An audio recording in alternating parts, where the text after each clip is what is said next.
transition from mindset to money making activities. So we talk about money making activities in my coaching, which recruiting is the number one money making activity that you can do. Without recruiting, you're not going to be working buyers and sellers if you're running a brokerage in a team. So recruiting has to be on the forefront of your money making activities. In addition to that, though, it's training, getting agents to increase encouragement, productivity, providing the support, marketing, lead generation, culture. All of these things affect money making activities. So we have to plan money making activities through time management, which is really important. So we jump into time management when I go into coaching. And this is one of the things that my old coach told me, this one, I'll never forget it, which is time stands for that is my excuse. You hear all the time that agents will say, well, I was going to prospect, or I hear it from my broker client customers, I was going to recruit, but I just didn't have time. Remember, when you say that, that is my excuse, because if it was important for you, you would have done it.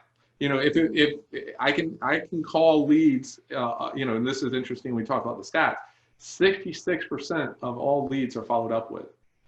Agents are wasting leads. They say they don't have the time.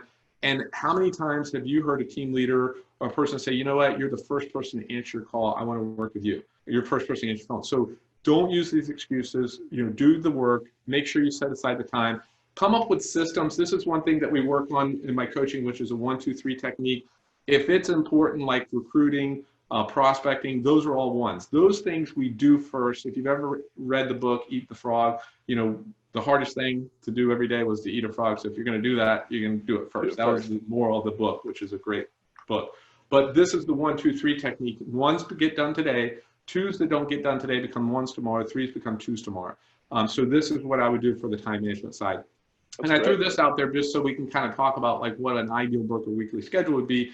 As you'll see in this here, I've got multiple days that I'm prospecting for recruiting and I'm interviewing. And for me, this is somebody who wants to get to 100 agents. This is somebody who wants to build a big brokerage, big team.